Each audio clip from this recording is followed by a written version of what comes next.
Please give a warm welcome to Stephanie Blackwood, Senior Manager of Institutional Relations of the Gay, Lesbian, and Straight Education Network.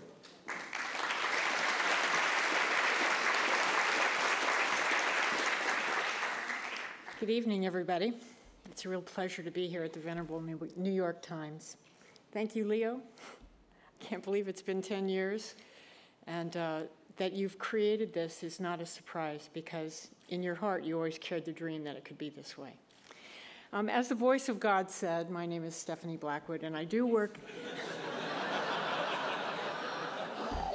We're at the New York Times. I work at GLSEN, the Gay, Lesbian, and Straight Education Network, which I know many of you know. Our mission is to make schools safe from anti-LGBT bullying and harassment. And tonight, Live Out Loud is giving an award, one of the scholarships, to one of our GLSEN student leaders, Lane Giannikos, who's being honored for his student activism. And I want to just say congratulations to you, especially Lane, for your achievement in that regard. When I told one of my colleagues from the advertising industry that I was introducing Stuart Elliott tonight, he casually tossed out the following statement: "When the inspiration for Mad Men fades and television audiences hunger for more, our own Stuart Elliott will be nominated to write new scripts. The untold stories about gay Americans inside Madison Avenue. There's no better eye, no savvier critic, no more seasoned judge than Stuart to get it when telling fabulous stories about capitalistic acts between consenting adults." That's a quote from my dear friend Bob Wittick, who sends his warmest congratulations, Stuart. It is a near-perfect description of Stuart Elliott, whose reporting has defined the history of advertising. His keen awareness of trends, his ability to capture consumer moods, and his willingness to say if a campaign is good or bad. That's what we've all come to love about and respect Stuart. I remember when Stuart took over the Times advertising column in 1991. He arrived from USA Today and replaced a very curmudgeonly Phil Doherty, who was legendary and we thought was irreplaceable. But Stuart quickly became the resident expert on marketing and advertising, including gay and lesbian marketing and advertising. In addition to the Times, he's frequently also written for other publications and appears on television programs like Nightline 2020, The News with Brian Williams, and specials on history and the history of advertising. Stuart and I actually met in '93 when he was moderating a panel at the old Times building, and I was a guest. It was, well, we had a wonderful time, almost to the exclusion of the other guests.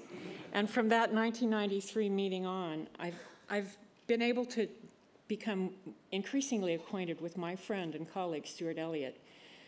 One of the things we share is the love of popular culture, American history, and politics, and that makes it so easy to have a great conversation off topic.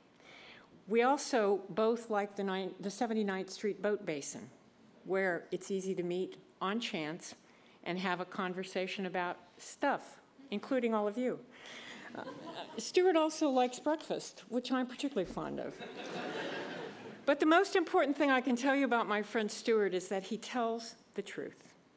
If a story idea is boring, he says so with 3 simple words: "Nah, not good." But when he likes a pitch, Stuart can put a new advertising campaign on the fast track, even before the ads appear. Before it became commonplace, Stuart frequently championed the LGBT-focused advertising for some great brands. Brands like Absolute, Subaru, Stolichnaya. But he also covers public service campaigns for many organizations, including GLSEN's very own successful campaign to stop the use of the phrase, "That's so gay." When I asked Stuart what 3 of his very many accomplishments fill him with the greatest pride, he said, "My career, my work in journalism over the years, from the New York Times back. My loves, especially my other half, partner, spouse, boyfriend, Michael, who I am sure would be Stuart's husband if he were allowed. And third, my community, from the people I'm fortunate to call friends to living in New York City, as crazy as it is, and to the GLBT community. Tonight we're honoring Stuart Elliott for being an award-winning, story-breaking reporter and critic, for earning the respect of the journalism profession, the advertising and marketing industries, and his colleagues at the New York Times, for raising awareness of LGBT people as consumers, for speaking eloquently but intelligently about who we are, for getting involved in Live Out Loud at the very first role model program, for being committed to the betterment of the LGBT community. For these reasons, and many more, we're excited to bestow this inaugural award on you in celebration of our 10th anniversary. Outstanding and outspoken, always outgoing and occasionally outrageous, we're honoring you for your visibility, Stuart, your intelligence, your opinions, and your integrity.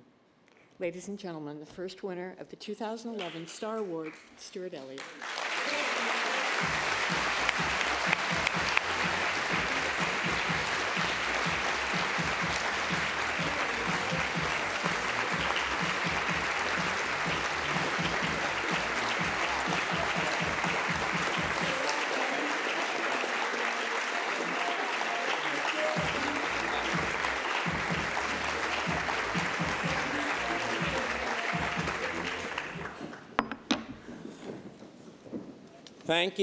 Thank you all. Thank you, Stephanie, for that magnificent introduction. And it was very nice of you to read it exactly as my mother wrote it. Thank you, Leo, and to Live Out Loud for selecting me for this honor. Congratulations to all my fellow recipients of these awards, as well as to the Young Scholarship winners. And a special thank you to my life partner, Michael, who is here with us tonight. One of the things I do in my job of covering advertising and marketing news for the New York Times is write about all the commercials that run during special TV programming, such as the Super Bowl and the Olympics. Last year, during the Vancouver Winter Games, I wrote about a commercial from Procter & Gamble, which was part of a campaign saluting mothers for all they do, whether it's helping get their athlete children to the Olympics or helping get their couch potato children off the couch. The centerpiece of the commercial was a song from the musical Carousel called You'll Never Walk Alone. Sure, the commercial was a little schmaltzy, but it really made its point. I and others thought it was the best commercial shown during the Winter Games, and there were a lot of commercials shown during the Winter Games. If Live Out Loud would have a theme song, it could very well be You'll Never Walk Alone, letting LGBT youth know that even if it's hard to get through what they're going through, there are people walking beside them, out professional mentors and role models who they can turn to if they need to, for support, for advice, and to help keep alive what the song calls hope in your heart. One step at a time, and it's sometimes hard to take that step. Walk on, and with the good works done by Live Out Loud, you'll never walk alone. Thank you very much.